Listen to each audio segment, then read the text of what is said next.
So మరి ఎన్నో ఒడిదొడుకులు చూసారు, ఎంత కష్టపడి ఈ స్టేజ్కి వచ్చారు. సో మరి కొత్త వాళ్ళు ఇక్కడ అవకాశాల కోసం రావాలి అనే మనసు చూపించిన వాళ్ళకి అని మనసు పెట్టి ఇక్కడ రావాలి అనుకునే వారికి ఏం సలహాలు ఇస్తారు మీరు? Dedication compulsory. వచ్చి రాగానే అయితే ఇక్కడ విస్తరేసి ఏమీ పెట్టరు తినేయమని, చాలా టైం పట్టుద్ది. మినిమం ఒక 5 years మీ టైం కాదనుకోవాలి. ఫైనాన్షియల్గా సపోర్ట్ ఉండాలి.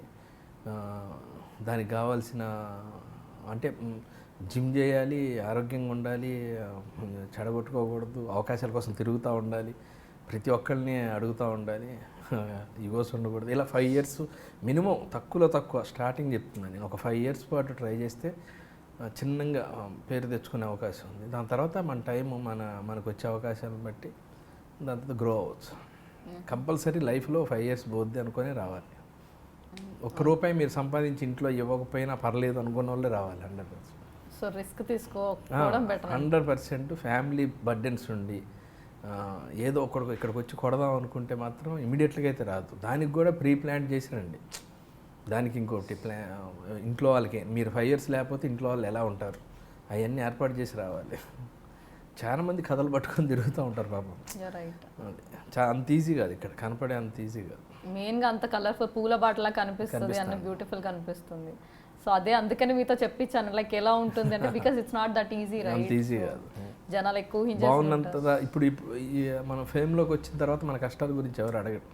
నాకు తెలిసిపోయా, నువ్వు అప్పుడు తిరుగుతున్నప్పటి నుంచి అనుకుంటున్నాను ఏదో రోజు కొడతావని అని అంటూ ఉంటారు. అంటే ఓకే, మన కాన్ఫిడెన్స్ అప్పటి నుంచే అబ్జర్వ్ చేసి ఉంటారు కొందరేమో వెళ్ళిపోతూ ఉంటారు. ఇప్పుడు నేను కెరీర్ స్టార్టింగ్లో ఉంచున్న వాళ్ళు చాలా మంది లేరు. చాలా మంది పాపం ఇక పోరాడి ఇంకా ఫ్యామిలీ కోసం వెనక్కి వెళ్ళిపోయిన వాళ్ళు ఉన్నారు.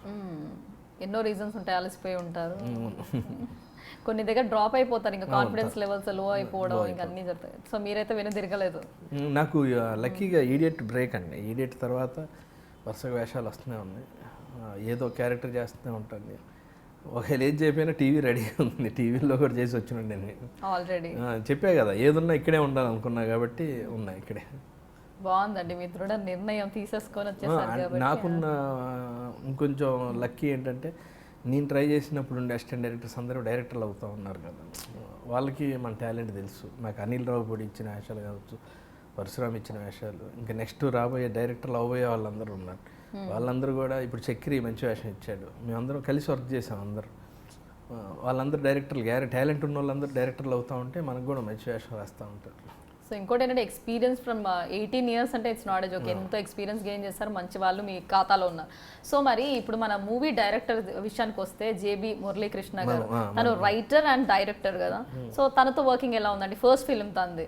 అదే యాక్చువల్గా చాలా సాఫ్ట్ కుర్రోడు. కథ చెప్పినా కానీ, ఎంటర్టైన్మెంట్ కథ చెప్పినా కానీ చాలా స్మూత్గా చెప్తూ ఉంటాడు అనమాట. దాన్ని ఆయన ఉండే చాలా మెతక అంటారు కదా, అలాంటి మనిషి కాదే. చాలా టాలెంటెడ్. మనంకి వర్క్ చేశాడు, దృశ్యంకి వర్క్ చేశాడు, రైటర్ ఒక సినిమా చేశాడు. అదేంటంటే రీమేక్, అతని కథ కాదు అది. తన బాధ్యత, తనకి ఇచ్చిన జాబుని నిర్వర్తించాడు. కాకపోతే ఈ సినిమాకి వచ్చేసరికి ప్రతిదీ, ట్రైలర్ కట్ చేసిన దగ్గర నుంచి, కథలు క్యారెక్టర్లు ఎంచుకున్న విధానం దగ్గర నుంచి, ప్రోమో సాంగ్, మొన్న వచ్చిన ప్రోమో సాంగ్, ఒక సినిమాకి అంటే నాలాంటి ఈ చిన్న బడ్జెట్ చిత్రానికి ఒక ప్రత్యేకంగా ఒక సాంగ్ ప్రత్యేకంగా కొట్టించి, దాంతో ఒక మాట్లాడి, దానిలో కొరియోగ్రాఫర్ని పెట్టి ఓ 3 రోజులు షూటింగ్ చేసి, దానికి అంత ఇది చేసి, అది ఓన్లీ జస్ట్ సినిమాలో ఉండదు, ప్రమోషనల్ సాంగ్. టైటిల్స్ అప్పుడు వేస్తారేమో, లాస్ట్లో ఏం టైటిల్స్ వేస్తారేమో. ప్రమోషనల్ సాంగ్ చేయటం అనేది మామూలు విషయం కాదు. గీతాంజలికి బ్రహ్మానందం గారు మేము చేసాం సాంగ్ ఒకటి.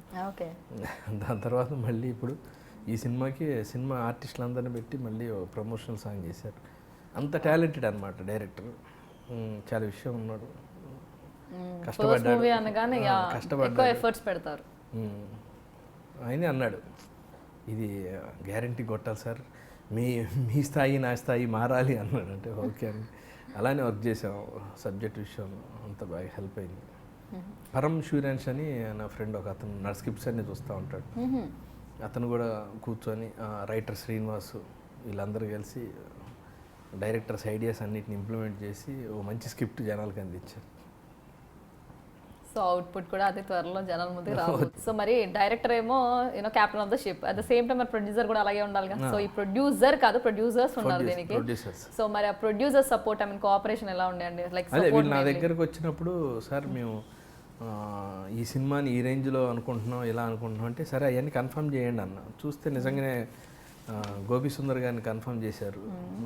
వీళ్ళు ప్యాషనేటెడ్ ప్రొడ్యూసర్స్, అంటే ఇండస్ట్రీలో గ్యారంటీగా భవిష్యత్తులో మంచి సంస్థకి నిలబడే అవకాశాలు ఉన్నాయి. వీళ్ళకి ఉన్న నమ్మకం, కాన్ఫిడెన్స్ కానీ అవచ్చు. వీళ్ళు సినిమాలా ఖర్చు పెట్టి చేశారు. సినిమాని ప్లాన్డ్గా చేశారు పర్ఫెక్ట్గా. జనవరిలో మొదలు పెడితే ఇప్పుడు రిలీజ్కి వచ్చేసింది సినిమా ఇబ్బంది లేకుండా. ఇంతమంది ఆర్టిస్టులు అందరు డేట్లు పట్టుకొని చేస్తూ గోపి సుందర్ గారు లాంటి మ్యూజిక్ డైరెక్టర్ని పెట్టుకొని వచ్చేసాం రిలీజ్కి. సో మరి ఈ మూవీలో ఏదైనా నచ్చిన సీన్ ఉందా, చెప్పుకోదగ్గ సీన్, చాలా నచ్చిన సీన్, ఫన్నీగా మీరు ఎంజాయ్ చేస్తుంటారు ఆ లొకేషన్లో? చాలా అంటే చాలా ప్రతి సీన్లో ఎంజాయ్ చేసాం.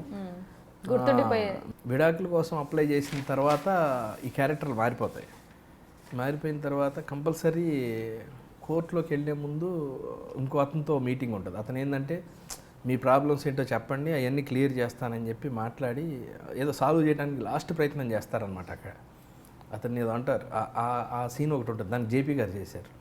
ఇక్కడేం క్యారెక్టర్లు మారుంటాయి. జేపీ గారు చెప్పు, ప్రాబ్లం అంతా ఎవరిలో ఉంది అంటారు. నాలో ఉన్న అమ్మాయి ఏముంటుందంటే, ప్రాబ్లం అంతా అబ్బాయిలోనే ఉందండి అని అబ్బాయి చెప్తాడు. ఇది కన్ఫ్యూజ్ అవుతాడు. ప్రాబ్లం అంతా అబ్బాయిలోనే ఉందని నువ్వే చెప్తావు ఏంటంటే, వాడు చెప్పింది నిజమే, వాడు చెప్పింది అబద్ధం అంటే ప్రాబ్లం అంతా అమ్మాయిలో ఉందని అమ్మాయి చెప్తుంది. లోన మారిన క్యారెక్టర్లు అతనికి తెలియదు అనమాట. ఆడియన్స్కి తెలుసు, ఆడియన్స్ బాగా ఎంజాయ్ చేస్తూ ఉంటారు. ఆ సీన్ అంతా హిలేరియస్. శంకర్ సీన్ ఒకటి ఉంది. ప్రతి సీను అన్ని వెన్నెల కిషోర్ ప్రతి సీను ఎంజాయబులే. నాలో ఉన్న అమ్మాయి విషయం తెలియకుండా అబ్బాయిలాగా నా మీద భుజం మీద చేస్తూ ఉంటాడు, పిర్ర మీద కొడతా ఉంటాడు. అవన్నీ తెలియదు. నేను అమ్మాయి కొట్టేస్తాను, నేను దూరం జరగంటూ ఉంటాను, ఏమైంది దీనికి అనుకుంటూ ఉంటాడు. ఇవన్నీ ఆడియన్స్కి తెలుసు, క్యారెక్టర్లు తెలియవు, బాగా ఎంజాయ్ చేస్తూ ఉంటారు.